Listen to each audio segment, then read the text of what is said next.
آمن الرسول بما أنزل إليه من ربه والمؤمنون كل آمن بالله وملائكته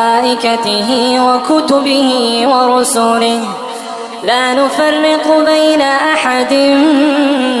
من رسله وقالوا سمعنا وأطعنا غفرانك ربنا وإليك المصير لا يكلف الله نفسا إلا وسعها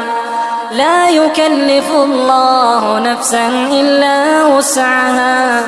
لها ما كسبت وعليها ما اكتسبت ربنا لا تؤاخذنا إن نسينا أو أخطأنا ربنا